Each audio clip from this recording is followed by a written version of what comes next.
Hello दोस्तों, स्वागत है आपका नेक्स्ट जेन कोडर में। अब बात करते हैं इस पाइथन सीरीज की कंप्लीट सिलेबस की। इस सीरीज को मैंने स्पेशली बिगनर्स के लिए डिज़ाइन किया है। अगर आपने कभी कोडिंग नहीं की तब भी आप इस कोर्स को आसानी से फॉलो कर सकते हैं। सबसे पहले हम समझेंगे कि मॉड्यूल 1 में पाइथन क्या है, ये कैसे काम करती है। फिर हम पाइथन को कैसे इंस्टॉल करते हैं, और उसके लिए हम लोग एक एडिटर इंस्टॉल करेंगे जिसका नाम होता है आपका VS कोड। VS कोड के अंदर उसका कोड लिख लिख करके उसको हम रन कराएंगे। हम पहला प्रोग्राम भी इसके अंदर हम डेवलप करेंगे जिसमें हम हेलो वर्ल्ड प्रिंट करा के देंगे। पहले मॉड्यूल में सिर्फ इतना ही। मॉड्यूल 2 में हम देखेंगे वेरिएबल्स क्या होते हैं, डेटा टाइप्स क्या होते हैं, comments, user input, type conversion. Variables जैसे for example x equal to 10, x is a variable. Simple, आपने मैथमेटिक्स में ये चीज पढ़ी होगी। अब ये जितने भी मैंने कॉन्सेप्ट बताए, data type, comments, user input, type conversion, इनको हम जैसे जैसे हमारी वीडियोस आती जाएंगी उसमें हम लोग सारे टॉपिक कवर करेंगे। मॉड्यूल 3, इसमें हम देखेंगे ऑपरेटर्स के बारे में, जैसे plus, minus, divide and row divisor. ये सारे हमारे ऑपरेटर्स होते हैं। मैथमेटिक्स में हमने ये दोनों तीन ऑपरेटर पढ़े होंगे। ये थोड़ा डिफरेंट है, ये हम लोग इस सीरीज में हम देखेंगे। ये भी हमारे प्रोग्राम में कैसे यूज होते हैं ये भी हम इसके अंदर सीखेंगे ऑपरेटर्स को। जैसे प्लस हमारा एडिशन के लिए होता है, माइनस हमारा माइनस के लिए होता है, वैसे ही हम लोग इसके अंदर भी यूज करते हैं। इसमें कुछ डिफरेंट टाइप के ऑपरेटर्स भी होते हैं जो कि हम लोग इसके अंदर कवर करेंगे। मॉड्यूल 4, मॉड्यूल 4 के अंदर हम देखेंगे डिसीजन मेकिंग स्टेटमेंट। यानी कि for example decision making statement, जैसे मेरे पास है एज। एज अगर मेरी 18 से अबव है देन मैं वोट डालने के लिए एलिजिबल हूँ, अदरवाइज मैं एलिजिबल नहीं हूँ। इस तरीके के हम लोग कुछ प्रोग्राम्स हम लोग डेवलप करेंगे। इसके लिए हम लोग एक कंडीशन बनाएंगे, कंडीशन के बेसिस पर ही वो आंसर करेगा ट्रू या फॉल्स, या फिर वो मैं एलिजिबल हूँ या एलिजिबल नहीं हूँ। इस पे हम छोटा मिनी प्रोजेक्ट बनाएंगे, eligibility checker, as eligibility. Module 5 में हम लोग देखेंगे लूप्स के बारे में। लूप्स होते क्या हैं? लूप बेसिकली फॉर एग्जांपल मुझे 10 टाइम्स अपना नाम प्रिंट कराना है। जैसे फॉर एग्जांपल मेरा नाम है प्रमोद मिश्रा। तो अगर मुझे 10 टाइम्स अपना नाम प्रिंट कराना है तो मैं लूप्स का यूज़ करता हूँ, जिसमें हमारे for loop, while loop use होते हैं। जैसे ब्रेक कंटिन्यू स्टेटमेंट, ये break continue statement for example मेरे को 5 टाइम प्रिंट कराने के बाद उसको लूप को ब्रेक करना है, बाहर आ जाना है, then we can use break statement. Continue यानी कि मुझे स्किप करना है तो कंटिन्यू स्टेटमेंट का। और पास, यदि अगर मुझे इफ कंडीशन के अंदर कुछ मैंने स्टेटमेंट लिखा, कभी कोई कंडीशन लिखी, अगर मुझे इसके अंदर लॉजिक लिखना नहीं आ रहा है, याद नहीं आ रहा है, देन उस केस में क्या करूंगा, मैं इसको पास कर दूंगा ताकि वो रन हो जाए। अगर मैं पास नहीं लिखता हूँ, इसको खाली रन कर देता हूँ, देन ये वी कैन फेस एरर। इस वजह से हम लोग पास स्टेटमेंट का यूज करते हैं। फिर हम लोग एक छोटा सा प्रोजेक्ट बनाएंगे जिसमें हम लोग नंबर गैसिंग गेम बनाएंगे, छोटा सा। अब बात करते हैं मॉड्यूल 6 की। मॉड्यूल 6 में हम देखेंगे फंक्शंस के बारे में। अब फंक्शंस होते क्या हैं? फंक्शंस बेसिकली ऐसे समझिए, जैसे मेरे पास एक रिमोट है टीवी का, उसके अंदर एक बटन है वॉल्यूम अप और एक वॉल्यूम डाउन।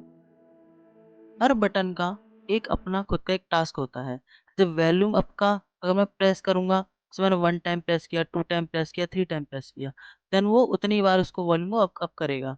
और वैसे ही मैं वॉल्यूम डाउन करूंगा, 1 डाउन को प्रेस करूंगा 1 टाइम, 2 टाइम या 3 टाइम, देन वो भी वॉल्यूम को डाउन करता जाएगा। यानी वॉल्यूम डाउन से मतलब वॉल्यूम डाउन ही हो रहा है, और वॉल्यूम प्लस को प्रेस कर रहा हूँ तो वॉल्यूम अप हो रहा है। तो यानी कि ईच बटन का टास्क अपना स्पेसिफिक होता है। वैसे ही एक फंक्शन, जैसे फॉर एग्जांपल मैंने एक फंक्शन डेवलप किया जिसमें स्टूडेंट का परसेंट कैलकुलेट हो रहा है। क्या मैं ईच परसेंट के ईच स्टूडेंट के लिए अगर मैं बार बार सेम लॉजिक लिखूंगा, इससे मेरा बहुत सारा कोड लिखना पड़ेगा। मैं क्या करूँगा, एक बार इस कोड को लिखूंगा, उसको बार बार रीयूज करूंगा। तो हम लोग फंक्शन को रीयूजेबिलिटी के लिए यूज करते हैं, ताकि हमारा जो कोड है थोड़ा ऑप्टिमाइज हो सके। तो हम लोग फंक्शन को भी हम लोग ईजिली इसके अंदर देखेंगे अच्छे से, और उसको सीखेंगे। फिर हम इसके ऊपर एक प्रोजेक्ट बनाएंगे, मिनी कैलकुलेटर। जैसे आपने छोटा सा नॉर्मल, आपने सभी लोगों ने कैलकुलेटर था एडिशन सब्ट्रैक्शन, वैसे ही हम लोग इसके अंदर एक छोटा सा कैलकुलेटर डेवलप करेंगे। फिर मॉड्यूल 7, मॉड्यूल 7 के अंदर हम देखेंगे data structure. Data structure nothing but data structure इसके अंदर जैसे फॉर एग्जांपल लिस्ट लिस्ट की हम छोटा सा बात करते हैं। लिस्ट के अंदर हम मल्टीपल वैल्यूज एक साथ स्टोर कर सकते हैं, जैसे फॉर एग्जांपल टू स्टोर कर लिया, या फिर किसी का नेम जैसे राज ये स्टोर कर दिया। फिर मैंने इसके अंदर स्टोर कर दिया किसी का परसेंटेज 98%।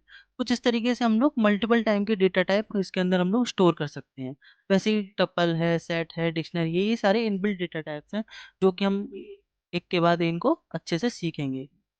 इसके फिर ऊपर हम लोग एक प्रोजेक्ट बनाएंगे जिसको हम लोग बनाएंगे स्टूडेंट रिकॉर्ड सिस्टम। इसमें स्टूडेंट का हम लोग रिकॉर्ड ऐड करेंगे, उसको शो करेंगे, उसको एडिट भी करेंगे। फिर हम लोग मॉड्यूल 8 की बात करते हैं। मॉड्यूल 8 में हम देखेंगे स्ट्रिंग्स के बारे में। स्ट्रिंग बेसिकली जैसे फॉर एग्जांपल मैं लिखा हेलो, या फिर मैंने लिखा हाय, ये हमारा बेसिकली बहुत सारे अल्फ़ाबेट्स को हम लोग कंबाइन करके एक वर्ड बना देते हैं। जैसे इंग्लिश इंग्लिश में हम लोग उसको वर्ड बोलते हैं, यहाँ पे हम इसको डिक्शनरी बोलते हैं। या फिर कोई सेंटेंस भी हो सकता है, वो भी हमारा डबल कोट्स के अंदर रैप होता है, उसको हम लोग बोलते हैं स्ट्रिंग। इसके कुछ मेथड्स होते हैं, वो भी हम लोग एक करके कवर करेंगे। स्ट्रिंग स्लाइसिंग क्या होती है, फॉर्मेटिंग क्या होती है, सारी चीज़ हम लोग अच्छे से सीखेंगे। फिर मॉड्यूल 9 पे आते हैं। मॉड्यूल 9 पे हम देखेंगे फाइल हैंडलिंग। जैसे हम लोग नोटबुक पर रीडिंग करते हैं, राइट करते हैं, अपने नोट्स बनाते हैं, वैसे ही हम लोग नोट पैड पर भी हम लोग पाइथन के थ्रू रीड कर सकते हैं, और राइट कर सकते हैं, और अपडेट भी कर सकते हैं। कुछ इस तरीके के ऑपरेशंस हम लोग परफॉर्म कर सकते हैं पाइथन के थ्रू। ये भी हम लोग अच्छे से देखेंगे। और इसके ऊपर एक छोटा सा प्रोजेक्ट बनाएंगे, नोट्स ऐप। हम देखते हैं मॉड्यूल 10। मॉड्यूल 10 के अंदर हम पढ़ेंगे ट्राई एक्सेप्ट फाइनली के बारे में। ट्राई के बारे में उन बच्चों को ज़रूर पता होगा जिन्होंने जावा या सी प्लस प्लस पढ़ी होगी, तो हम इसके बारे में भी अच्छे से देखेंगे। फिर हम देखेंगे मॉड्यूल 11 में ऊप्स के बारे में, ऑब्जेक्ट ओरिएंटेड प्रोग्रामिंग। इसका मतलब होता है ऑब्जेक्ट ओरिएंटेड प्रोग्रामिंग। इसका मतलब भी हम अच्छे से समझेंगे, प्लस ऑब्जेक्ट और क्लास के बारे में भी हम लोग अच्छे से समझेंगे।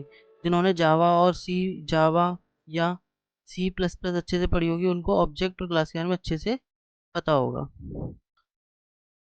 तो इसमें हम लोग कंस्ट्रक्टर के बारे में देखेंगे, इनहेरिटेंस क्या होता है, पॉलीमॉर्फिज्म क्या होता है। ये ऑब्जेक्ट ओरिएंटेड प्रोग्रामिंग के कॉन्सेप्ट्स होते हैं जो बहुत इंपॉर्टेंट होते हैं, जो हमारे इंटरव्यू के लिए भी बहुत इंपॉर्टेंट होते हैं। इसके बाद हम एक प्रोजेक्ट बनाएंगे बैंक मैनेजमेंट सिस्टम। फिर नेक्स्ट मॉड्यूल 12 में हम देखेंगे मॉड्यूल्स और लाइब्रेरी के बारे में। मॉड्यूल्स और लाइब्रेरी के अंदर हम लोग देखेंगे कि मॉड्यूल कैसे बनते हैं, और मॉड्यूल्स का हम लोग कैसे अपनी दूसरी फाइल्स में यूज़ करते हैं। तो इसमें हम लोग प्री डिफाइंड मॉड्यूल्स भी देखेंगे, मैथ मॉड्यूल, रैंडम मॉड्यूल और डेट टाइम मॉड्यूल्स। और भी बहुत सारे मॉड्यूल्स होंगे जो मैं आपको ज़रूर सिखाऊंगा। फिर मॉड्यूल 13 में मैंने रखेंगे 5 प्रोजेक्ट्स जो आपके बेसिक फाउंडेशन को और स्ट्रॉन्ग बनाएंगे, जैसे rock paper scissor, password generator, to do list app, student management system, expense tracker. ये सारे प्रोजेक्ट हम ज़रूर क्रिएट करेंगे। फिर हम लोग एडवांस टॉपिक्स के बारे में देखेंगे। ये ऑप्शनल है, अगर आप बोलेंगे तो इस पर भी मैं वीडियो लेके आऊँगा। अगर आपको ये वीडियो पसंद आई तो चैनल को लाइक शेयर सब्सक्राइब करें, और नेक्स्ट वीडियो के अपडेट के लिए बेल आइकन प्रेस करना। Thank you.